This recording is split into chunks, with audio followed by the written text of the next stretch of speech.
নমস্কার বন্ধুরা, আমি শর্মিলা লাহাস কিচেনে জানাই সকলকে স্বাগত। আজকে আমি আপনাদের জন্য নিয়ে এসেছি মাছের ডিমের বড়া করে ঝোলের একটি দারুণ রেসিপি। এই রেসিপি খেতে যেমন টেস্টি হয়, দেখতেও কিন্তু দারুণ লাগে। তাহলে চলুন রেসিপিটা দেখে নিই।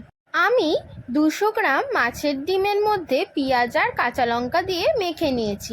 এরপর পরিমাণ মতো নুন হলুদ দিয়ে মিক্স করে নিলাম। কড়াইতে সর্ষের তেল গরম বসিয়ে একে একে মাছের ডিমের বড়াগুলো আমি ভেজে নেব। আমি যেহেতু মাছের ডিমের বড়াগুলো ভেজে ঝোল করব, সেই জন্য কিন্তু মাছের ডিমের মিক্সচারের মধ্যে কোনো রকম বেসন বা চালের গুঁড়ো দিইনি। জাস্ট নর্মালভাবেই মাছের ডিমের বড়াগুলো আমি ভেজে নিয়েছি। এরপর আমি নিয়ে দেবো পেঁয়াজ এবং টমেটো কুচি। বড়া ভাজার তেলের মধ্যেই আমি খুব ভালো করে পেঁয়াজ আর টমেটোটা ফ্রাই করে নেব।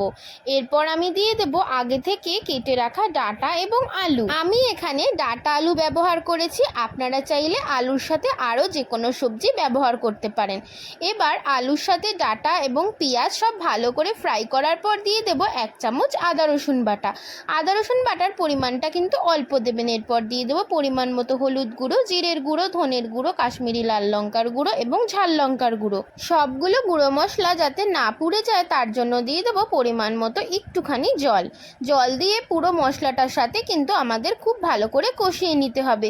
কষিয়ে যখন একটু তেল ছেড়ে আসবে সেই সময় দিয়ে দেবো 1 চামচ মতো নুন দিয়েও কিন্তু খুব ভালো করে কষিয়ে নিতে হবে। এবং কষানোর পর যখন এরকম তেলটা সেপারেট হয়ে যাবে সেই সময় দিয়ে দেবো পরিমাণ মতো গরম জল। কষানোর সঙ্গেই কিন্তু আমার আলু আর ডাঁটাটা খুব ভালোভাবে সেদ্ধ হয়ে গেছিলো। এইবার আমি ভেজে রাখা বড়াগুলো দিয়ে দিলাম আর এরপর আমি ঢাকনা চাপা দিয়ে ফুটতে দেবো 5 মিনিট। 5 মিনিট পর ঢাকনা খুললেই কিন্তু রেডি আমাদের মাছের ডিমের বড়া করে ঝোল। সত্যি বলছি, এই রান্নাটা যে এত টেস্টি হয়, না তৈরি করলে আর না খেলে কিন্তু জানতেই পারা যায় না। তাই আপনারাও বাড়িতে এই রকম পদ্ধতিতে বানিয়ে ফেলুন মাছের ডিমের বড়া করে ঝোল। সত্যিই বলছি, দুপুরের পাত একদম জমজমাট হলো বলে। আজকের মাছের ডিমের বড়া করে ঝোল এই রেসিপিটা কেমন লাগলো অবশ্যই কিন্তু আপনারা বাড়িতে ট্রাই করে আমাকে জানাবেন। আর ভিডিওটা ভালো লাগলে কিন্তু অবশ্যই ভিডিওটা লাইক কমেন্ট শেয়ার করতে একদম ভুলবেন না।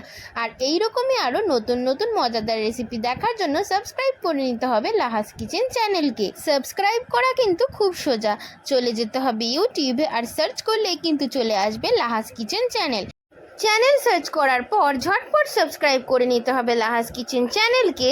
আর বেল নোটিফিকেশনকে অন করে অবশ্যই কিন্তু ছোট্ট পরিবারের সদস্য হয়ে যেতে হবে। আজকের রেসিপি কিন্তু এইটুকুই। দেখা হচ্ছে আরেকটি কোনো নতুন রেসিপি নিয়ে। তাই কিন্তু সবাই খুব ভালো থাকবেন, সুস্থ থাকবেন। আজকে আমি আসি।